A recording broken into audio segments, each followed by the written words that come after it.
Good day, everyone. Welcome to the Q&A session on how energy, awareness, and balance can shape our lives. It's a very important session. I want to be very interactive here.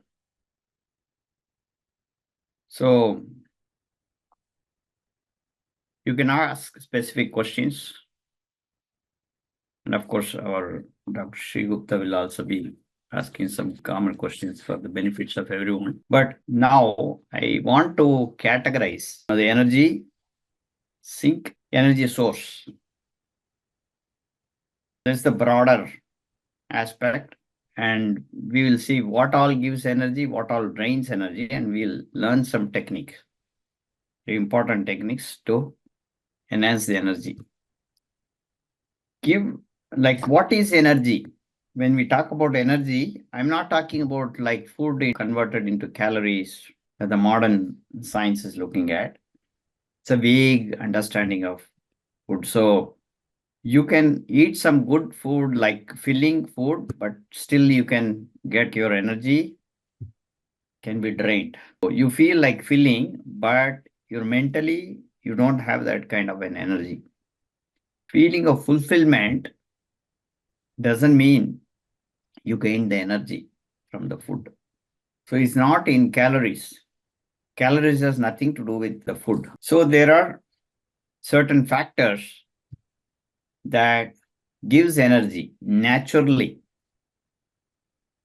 and certain factors that will take our energy naturally. So we look at the natural energies, and then like a human made energies. Naturally, what is the food main source of energy, do you think? Where do we get the fuel?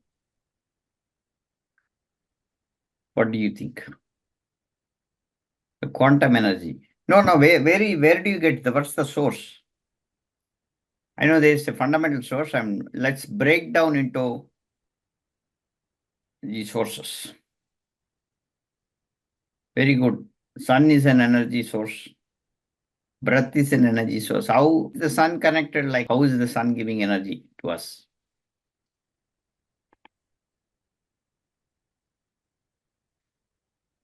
How is breath giving energy to us? So why are we not just breathing and living? Why are we taking sun bath and living?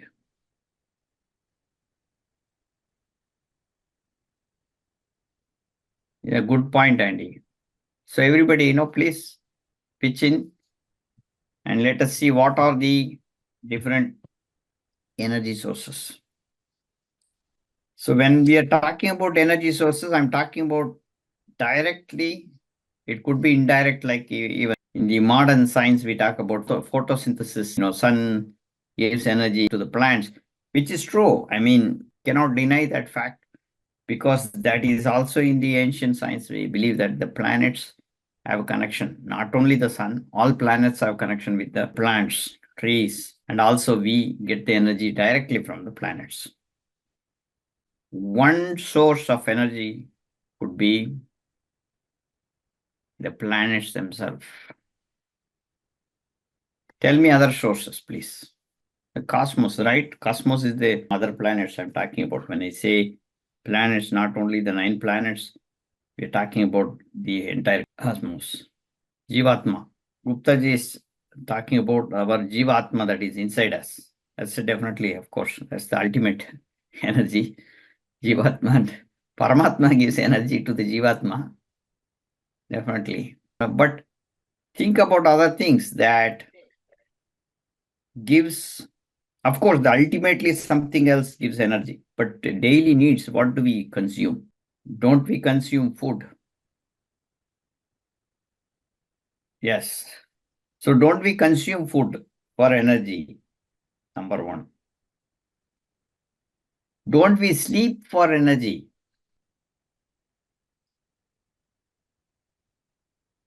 Don't we breathe in for energy? You are exhausted. You don't have any air somewhere, like very less oxygen supplies there. Then you go out.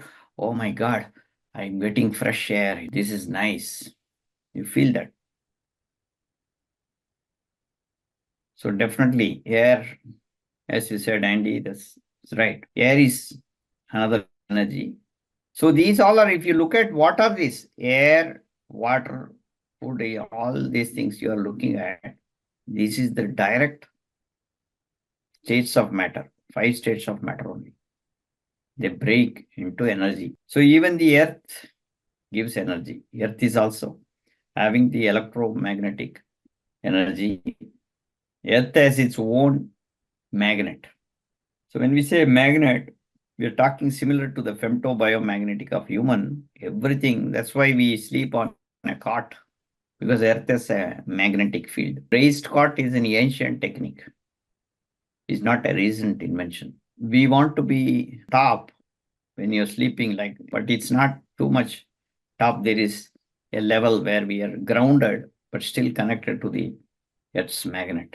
These are different ways of getting energy naturally. Natural energy, I told you, like food, sleep, then food, sleep, and then it's electromagnetic radiation, water, air. I add some puttu food, having coconut, ground coconut, little dry. These are naturally derived energies, but we have created some things that we have created, humans created, is for example a temple, a puja room, or you're blessing somebody. All these things are energy forms that they gain energy. Suppose you're blessing from far away, your kid is far away, but still you're blessing your kid. In the morning, early morning, you're meditating and you're blessing. Those energies reach them. They feel energetic. It's very subtler. You can create your own energy sources. So all these ancient, like the idols and all the mantras using different elements and all these things are energy sources, like the energy banks. They are temporary energy banks. So they are energy banks. Whenever we don't have energy, we can get energy from there. So multiple people, though, like put like in a bank, they put the money. So temples are like they put their energy and keep it. Everybody go and put their energy. So whenever we go, it's like a bank. We can borrow some energy. But we have to rely on that? We at certain point, we even going to temple, doing everything, we are drained. So then, what is the fundamental energy? How do we are eating properly? I'm doing everything. So some people have this question like, I'm doing everything properly. I'm having a good food, nice food, very healthy food, organic food. And then I'm doing this activity early morning. I'm waking up. All this they're doing, I'm getting low energy. It's not that great, my energy level. So energy level differs from person to person. Your energy need is different. To understand where your energy, you're lacking your energy,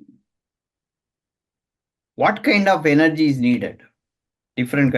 So same meditation may not be helpful for everyone. Example, one meditation, can it fit everyone? No, everyone get different benefit. Similar to the sun's rays, they fall on a rock, the grass, and then water. Sun's rays are the same, but depending on where it falls, the heat conversion changes. In the sun, the rock gets heated up very fast. The heart, you can feel the heat. Whereas in the water, it couldn't. But the rays are the same. Similarly, individual needs are different. What you need is the energy for one person may not be the energy for another person. So you may need a different kind of energy for healing yourself. Person needs a different type of energy to solve a problem. Suppose I ask you to, everyone, you're already not in good you did not sleep well, and you cannot focus, etc. And I ask you to come and do a meditation. It won't be very helpful. I ask you to sit down. Okay, now concentrate. Because you cannot concentrate, only you are coming here. And I am asking you to sit down and meditate. How can you meditate? It's not possible. So first, what I should give to you would be in yoga nidra. I'll make you sleep, put you to sleep. Then I give you meditation, it will work. But if I give you immediately, let's sit down and meditate, it may not work for you. And my technique could be very useless to you. Oh, yeah, I attended Shan's meditation, it didn't work for me. Because your need is different. So you have to see like what do you really need. So understanding a person, so that's why I have individualized plan also for people, work with individuals to see what their problem is, because your problem is very unique. And you cannot just tell, by general questions, you can get a solution there. You need a unique solution to your body type, your need. Very small things can change your life. Very small understanding about, okay, this is my problem. If I do this, my focus is better and my energy levels are different. One or two things that you change makes a huge difference for your life. Okay. So this is all about energy, gaining energy. Like naturally, we talked about naturally what gives you energy and some things that we can do through artificial ways is meditation. Meditation is not an artificial way, but it's an effort. It was natural. We were meditators at a certain point in life. We were deep meditators. We all meditated as rocks. We all meditated as animals. So we did yogasana, everything we have done. So it's all part of us. They were very naturally. But right now, we need again, because we have gone so far into artificial things. So most of our energy drains, told you energy source, energy drains or sink, where the energy is sucked. What are the things that suck energy? Can you give some sources where you think that energy sucks you?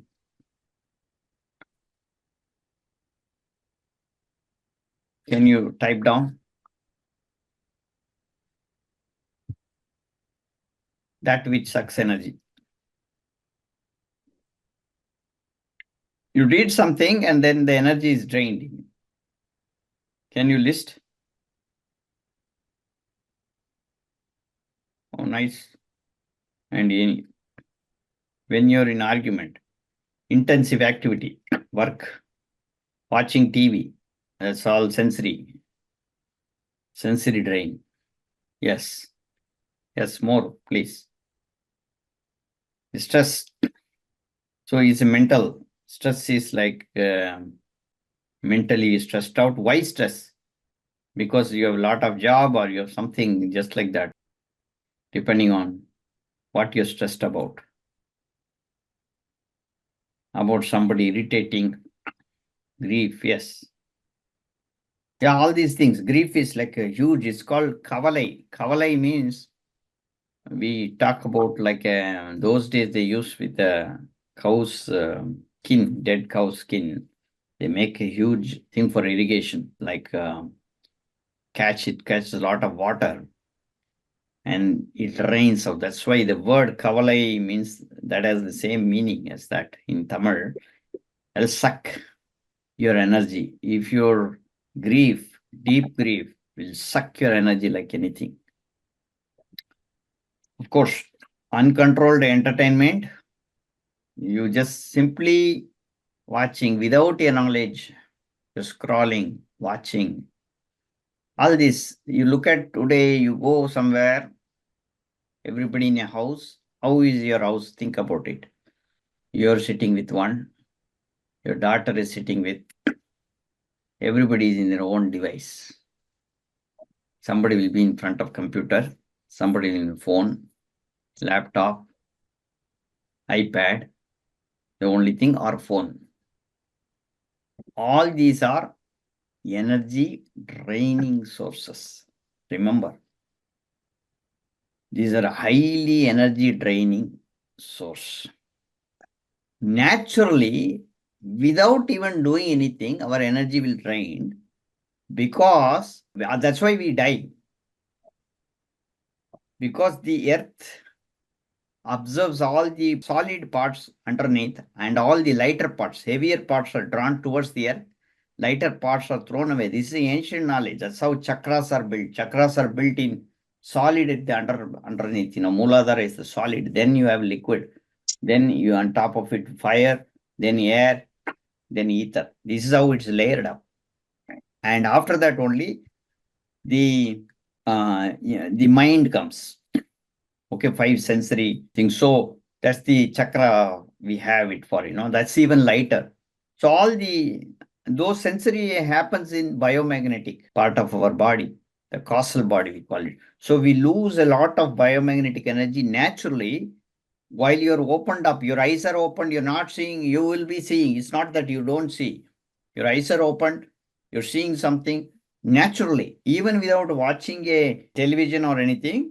Naturally, your eyes are opened, ears are opened, the whole sensory organ is opened. So therefore, naturally, energy will be drained. On top of it, when you are seeing something, for example, you're watching a movie that is slower, 50-60% of your energy will be drained instead of 10% energy drained. If you're watching the movie much faster, like all the modern movies, Hollywood, all these movies, they take like very fast. It'll drain almost 80-90% of energy just through senses. Your sense itself can drain all this energy with or without your knowledge. With your knowledge, this is happening. Without your knowledge, you'll be watching somewhere. You're going to a place, an appointment place, you sit down, they'll put the TV there. Anywhere you go for an appointment, a TV will be on. So you just wanted to watch everywhere. Then at the end of the day, you become a person who has so much debt. Bankruptcy. Energy bankruptcy happens. So that means energy bankruptcy, then you need for a medical healer who wants to heal you. So don't go to that extreme where, let us see how we can stop this. So look at each thing as very important and take each step, slower steps. You don't need much, slower steps. 5 minutes, 10 minutes techniques you can do and see how your energy works. Okay. So first thing, try to wake up a little earlier. If you're waking up at 7 o'clock, try to do 6 o'clock. If you're waking up at 6 o'clock, try to wake up at 5:30. If you're waking at 4 o'clock, don't try to wake up early. Okay.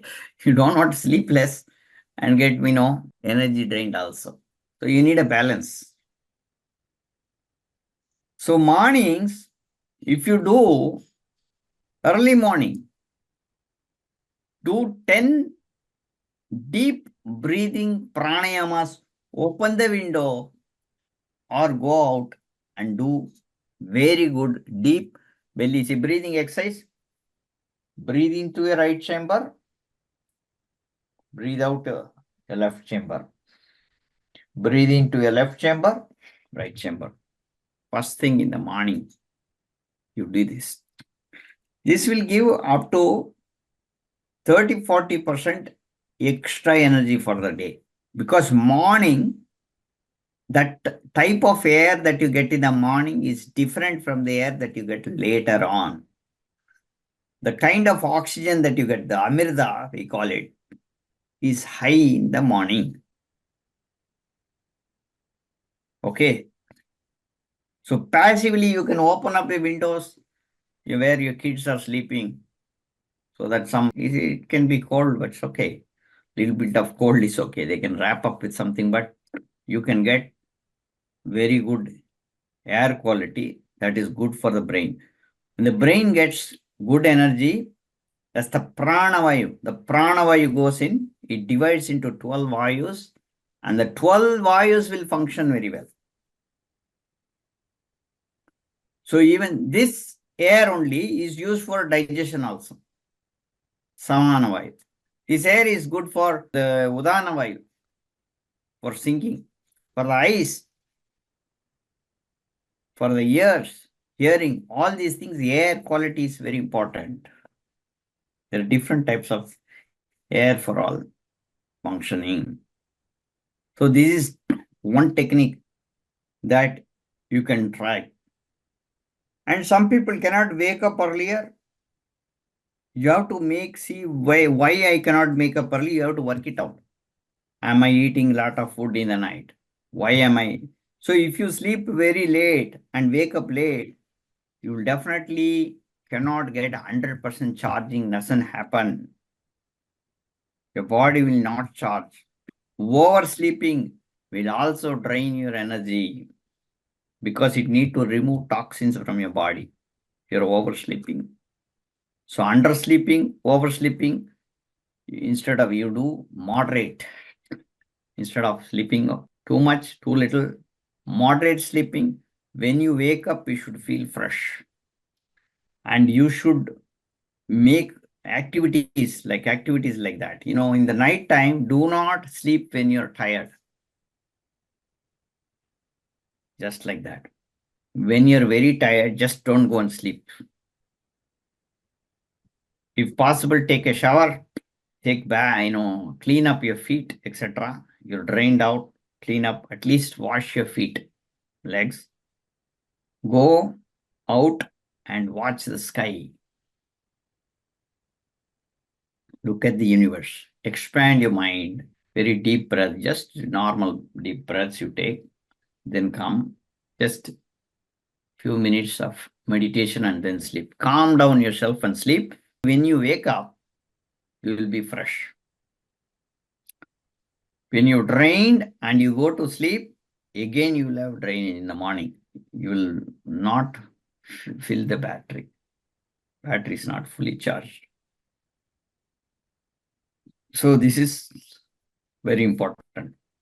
So same way, if you eat excess or less, you're going to have problems. So as I told you, not only all the gadgets will take energy, sensory organ energy, food is also very important. What type of food you eat, what body type food. That's why we always mention body type in our retreats.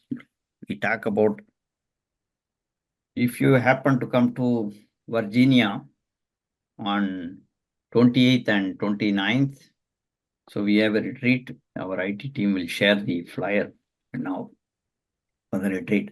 So you can learn what a body type is. According to body type, what your needs are. How do we do healing based on your body type? Understanding your body type, just like looking at pulse and all, is not enough. It will not give you full thing. But one time pulse, I went to a Siddha doctor, Ayurveda doctor. They saw my pulse and they told me immediately. That's not the way. There are stronger ways finding, right? Body type based. You can, therefore, food, there we talk about what type of food you have to eat, right? To maximize your energy. Some food, highly processed foods, will drain your energy. Ultra processed food will drain your secure energy. negative foods, that is not food at all, will damage your energy. Okay. So food means when you're eating, what you're eating, how much you're eating, how you're eating, all matters. If you do not eat the same food, I give to 4 people, same food, I give you, categorize this. This is the food you eat, all are same body type, I'll give you this food, same body, it's a pitta body type. I'm giving, this is the food recommendation. Will that work for them? No. Just because I gave them these 3 food, the morning, afternoon, dinner, the same food, it may not work for them because it depends on how they eat. Right?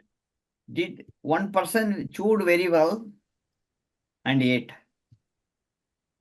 Another person did not do that. One person changed the time, he ate at 11 o'clock, 10:30, 11 o'clock when the spleen was working, he was eating that food. Another person, he ate a lot of food. He doubled his quantity. So all these things matter. And another person used the same food, I told the same food, he did not use organic of any of this. So when I recommend a food to somebody, it may not work just by telling you this food, I ate this food and it worked for me. It will not do that. All these things are very important. We follow all these things. That will go to a natural rhythm. Today we think why we have so many restrictions. Animals eat. Animals when they eat the salt. Only few animals they keep eating. That's the habit. They need their metabolism. So for that, they have to consume more. But when they stop. They stop to digest. Humans, we have problems. If you want to become like real higher humans, you have to evolve into that. So all this energy level understanding is very important for us. So naturally, beyond all these things, how can we get some energy? Can you give me something like a hack? How to create energy? Well, then come and meditate with me. Mondays, you come and meditate, learn the meditation and do the meditation every day. This can save you a lot of energy. When you're doing the meditations, whatever beyond all the things that you do, it will definitely give energies. These are energy enhancement techniques designed in a certain way. One day, you're not just doing one day. You have to continuously practice and sitting on top of the meditation as you do meditation again and again, the battery started to become, you are having additional batteries created in the body that the core capital battery, you'll keep it like that. And you'll use only the additional energy, like you have interest, you're spending interest, the bank, not touching the capital. So if you create something like that, you have created a lot of energy through a meditation process. How the meditation process gives energy? During meditations, your mental frequency, when you say mental frequency, you see, normally you have number of waves, 1, 2, 3, 4, 30, 40 waves. Normal people function around that, 30 and above, like so many waves within a second.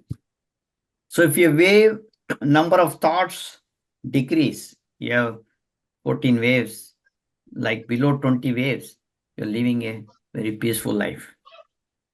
If you're living between around 10 cycles per second, living a yogic life, okay?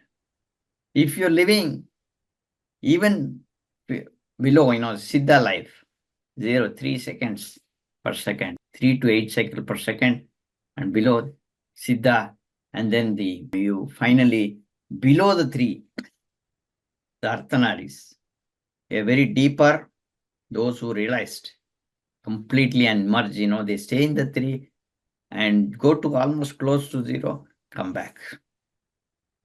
So when you're going lower frequency, nature automatically, because where do we get energy from? This, we told, Jivatma we are having, If Jivatma decrease, you decrease the mental frequency, Paramatma that is around us will give the energy automatically. So the only thing you want to do is to decrease your mental frequencies. So mental frequency practices can be done through breathing techniques, like the one we charging techniques, Kundalini energy. All these are energy enhancement techniques that decrease the mental frequency. And I teach particularly Tirumular Pranayama. If you come in the mornings, Tirumular Pranayama, in a particular way, if you do, you can just shut off the mind. Mind gets like just completely, after doing certain practices, if you're doing the full type of breathing, you can do amazing things. You can feel that. So right now, you have any questions, you can ask, then we'll do one technique I'll give you. And with that, you can. So you have a particular question?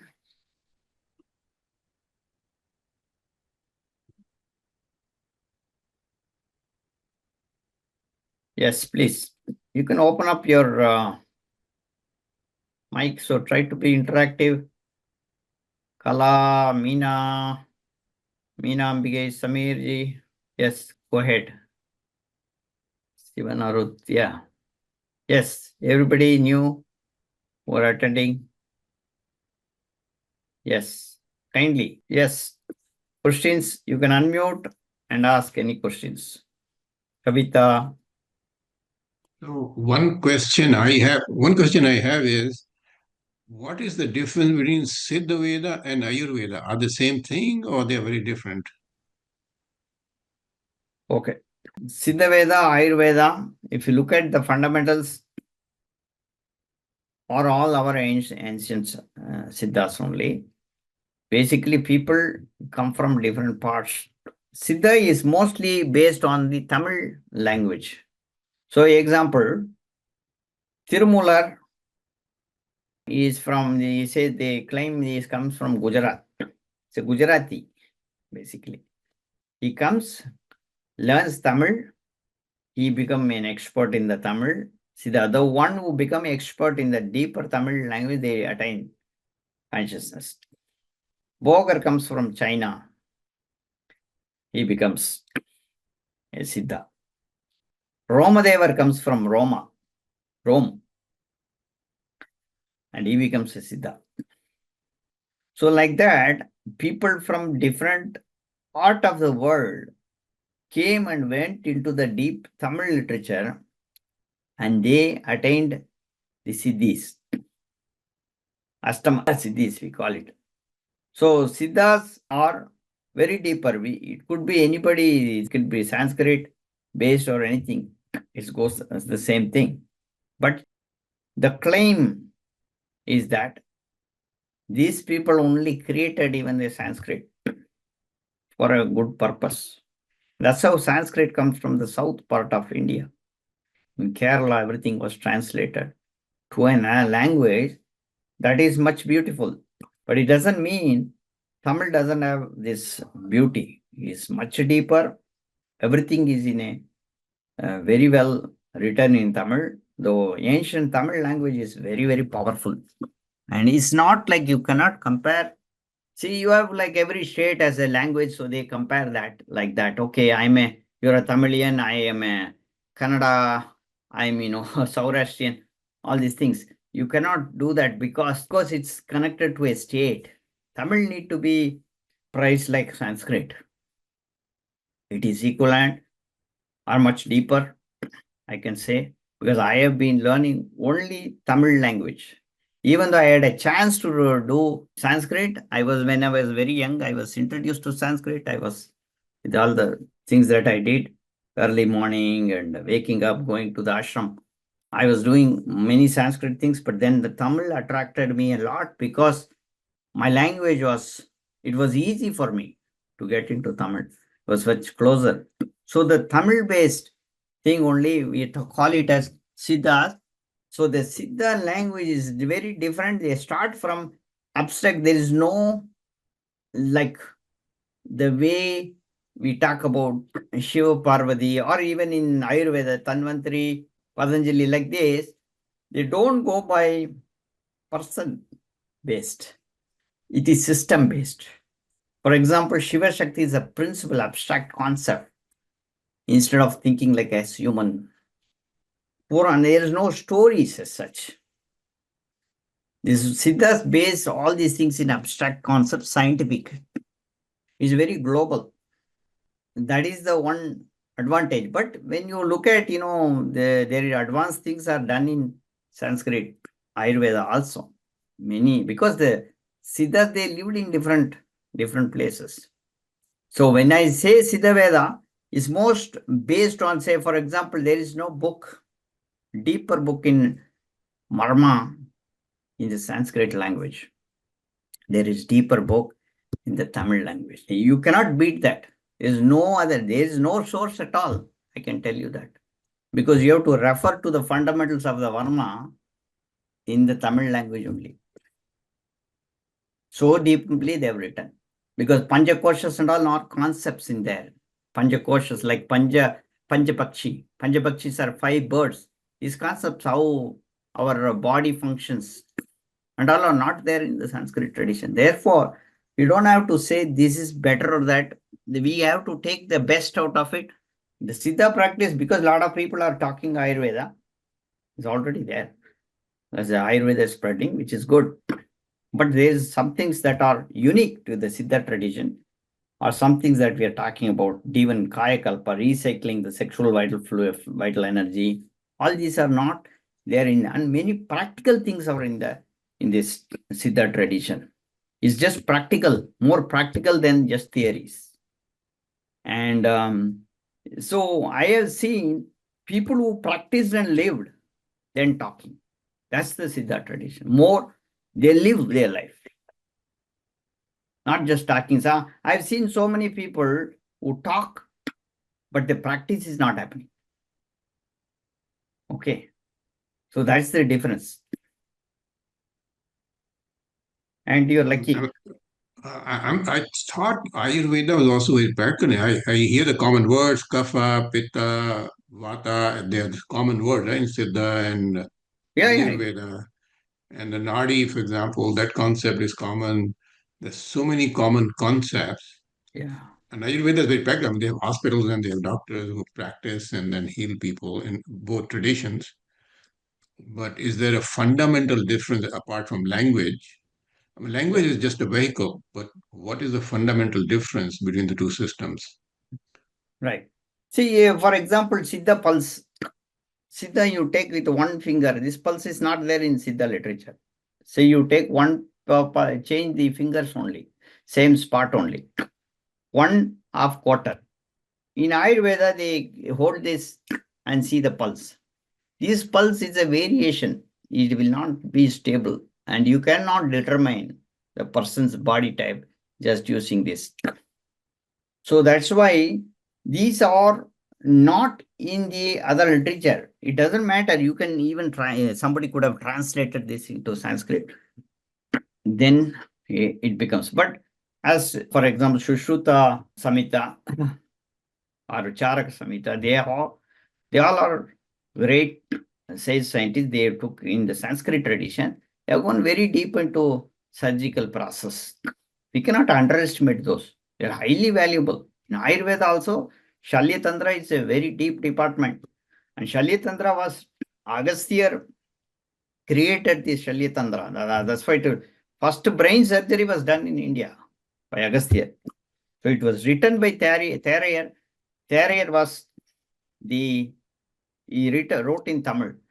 Lobamudra, Agastya's wife, she contributed to Sanskrit into Rig Veda and all this. So Shalya Tantra is a department, it's a whole new department of surgical process. All the surgical 26 types of devices they used, tools, etc., are there in ancient knowledge.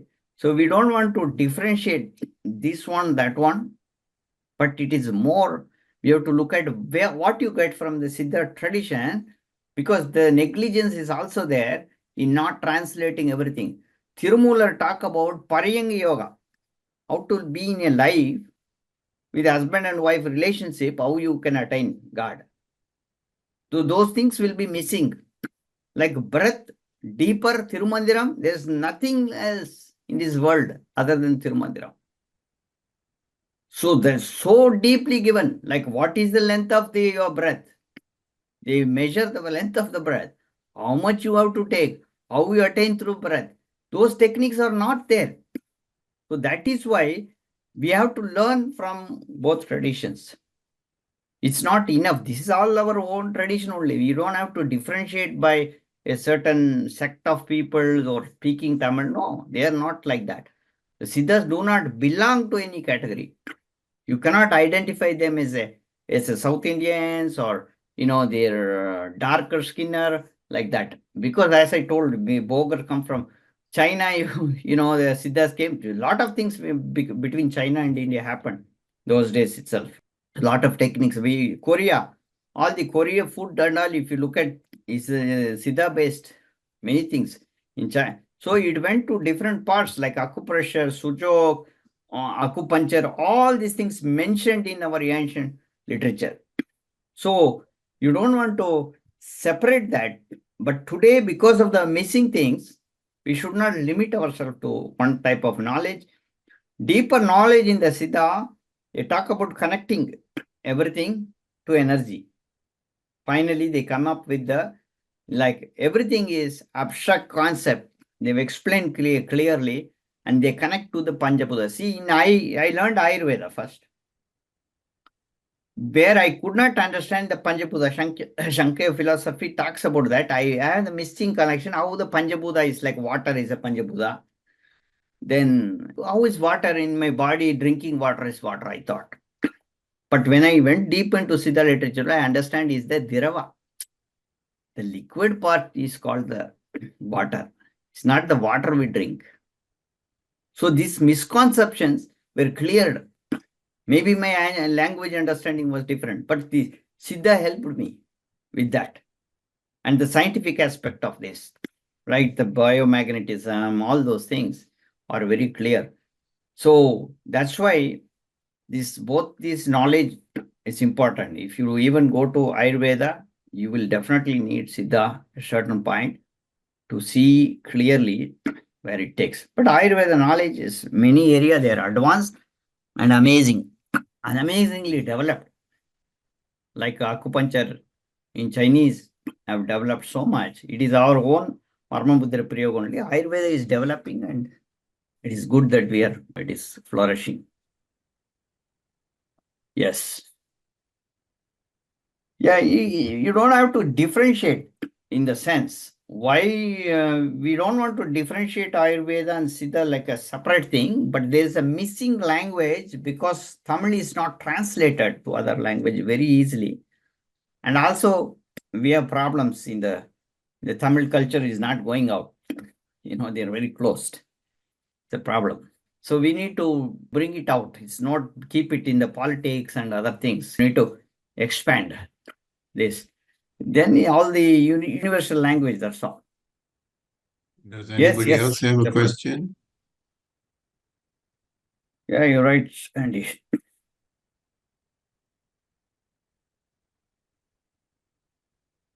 So I have another question. So there are many diseases that human beings have. So do you have a solution in Siddha tradition for all the diseases, or there are limitations on only certain diseases can be addressed? What is your See, take on that? they have addressed 4,448 diseases. Okay, this is both in the Ayurveda Siddha literature and Siddha literature, they have described it completely. Okay, in those days itself, 84 lakh species they have measured. How many species are there in the world? 84 types, 84,000 species, 84 lakhs species, right? So for all this, they have given the solution. So for example, 4,000 for human beings, 400 for animals, 40 for, reptiles and other things, 8 for insects, like that they have given deep, they've gone into deeper knowledge about how to heal even an insect, like a ant. If it is hurt, they had a solution. See what happened? We have all these solutions. They've described all the books that we have. Talk about that. There is a solution. What we did, we just followed the Western ideas and all these collapsed. We did not take and translate and give it to the whole world as education system. The Gurukulam system just collapsed. So there is clear thing like how we have mentioned in modern science, every gynecologist, pediatrics, even before marriage, what to do. There are courses. All these are there very clearly given. For all the problems, for human problems, they have categorized and given the solution separately also. Even advanced cancers. Cancer itself, there is a whole new area. What is cancer? Putru. Putru means, Putrunoi we call it. Putru means like ant hills. They form tributaries. They've understood these words, so look at like 7,000-year-old text that talks about that kind of. Putru means like how do you connect that? Because it has tributaries, it will spread everywhere. That's the name for cancer. So they've understood that. So, and they have given the solution for that very clearly, alchemic solutions, right? Using alchemy, using marma, and they have given using the biomagnetic enhancement techniques, such as that I am doing right now, is the healing through light. I use light source to heal.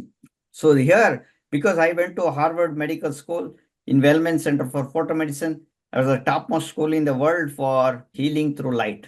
They've used light to heal.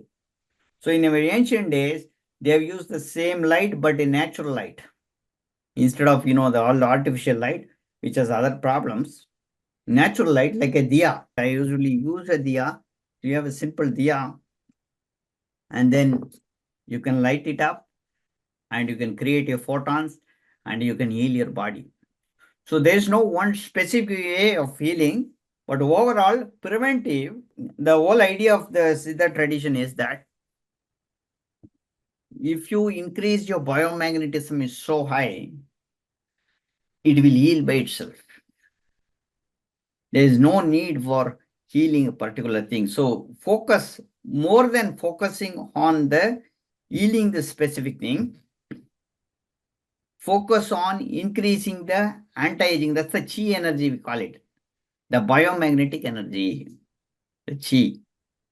So all the techniques that we do, if you use that properly, it's similar to this. So you have a glass. In a glass, the sunlight comes straight. But instead of this glass, if you have a lens, convex lens, then you can capture light and I can light up a matchstick. I can keep a paper and put it fire. So same way, normally people have biomagnetism that is very spread like the glass.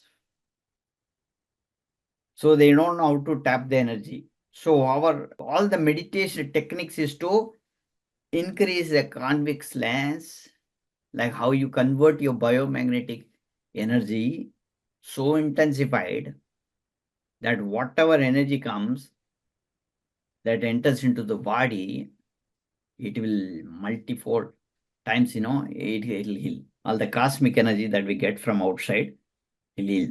So the only thing that we have to do is to strengthen our biomagnetic energy in the body. That's the only technique. And once you do that, healing will happen no matter what disease you have. You don't have to worry about this particular disease coming. So you can deeply go ahead and, first thing that happens is you will have disease once in a while. Some problems will come.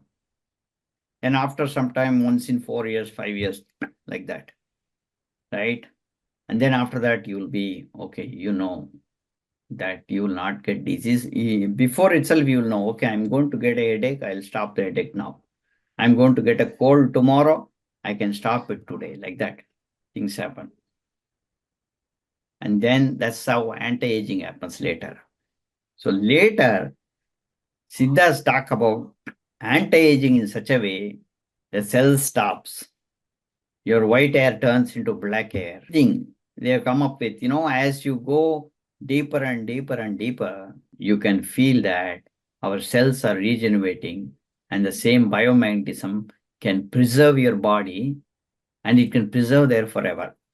So using the Siddha technique is not losing the physical body itself. Unlike in the normal tradition, we talk about we have to achieve mukti with the physical body. No, after the physical body goes, you attain mukti and then fine, physical body. But in the Siddha tradition, keeping this physical body in that same state and then turning that into light. That's the important part of this journey. Yes.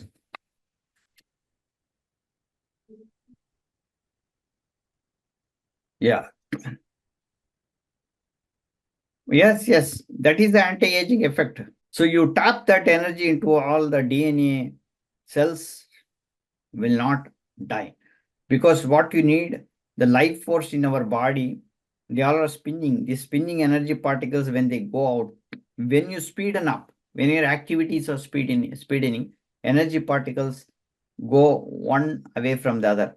When they cross the aura, push the energy particle out of the aura, we lost that energy. So in the whole Siddha tradition is to calm down, you slow down the spin and you keep it closer. So you calm down and all the energy will be there as potential energy, will be saved in our body. So as you go to very low frequency, living at 0 to 3 cycles per second, you can hold all the energy within the body, and it's very difficult for this body to die. Only if you decide. So that is the whole idea of this. So what you want to be different, because we cannot rely on, see, this is the whole science. Why we cannot rely on people who died? Because we don't know. When people die, we don't know whether they're speaking truth or not. We still don't believe. When you don't die, you start to believe something is different. Otherwise, everything is death, everybody is dying. A yogi is also dying means, think about it. If another yogi is dying, what is the difference between you and me? We all die eventually. So what is different here? Not dying. So using the physical body, keeping the physical body intact. So that is the whole technique. Okay. So now shall we do a quick thing or do we have time? It's almost 11 o'clock. Just, I think we Okay. completed the time. We completed the hour, I think. Okay. Well, this is quickly what I want to tell is come and attend. Monday morning, I will give you a session for Monday morning Eastern time will be 5:30. 3 o'clock will be IST time, 3 p.m. So if you come, I'll give you one technique, anti-aging meditation. Okay. Anti-aging meditation. And you can do that meditation and you can, reverse your age. So we'll do that. It's a very powerful meditation. So you can come and join us. So you join this group, you can see the chat, WhatsApp group, those who haven't joined that group, you join that group. Then, regularly attend this, our workshops. We're giving free workshops, online webinars. They are very useful and you can get so much benefit just by attending all our workshops. And if you happen to come to Virginia, I'm also holding a session of 3, those who are in Florida area, University of South Florida. I have 3 workshops. There's an Ayurvedic conference. You can attend that Ayurvedic conference. I have 3 workshops there. One on eye, one on the pulse, body type, and then another on the assessment. I do diagnostic too. So you can come and attend that workshop if you're in the Florida area in Tampa. It's happening. It is happening on the 8th and 9th of November. And 29th, 30th, the Thanksgiving weekend is happening in Virginia. Okay. It's happening in, I think it's a Hilton hotel. So the details are given here. You can come, and if you bring your family, 2 days, all deep healing will start from morning, 5 o'clock.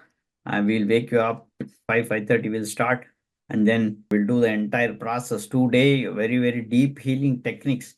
I'll give you all the techniques for healing. So it's a vast subject, as I told you, but these are the techniques that Gupta ji was asking. Do you have a particular technique? Particular technique for everything may not be possible, but all these techniques are useful for solving different problems. So if you do 4 or 5 techniques, it's good enough.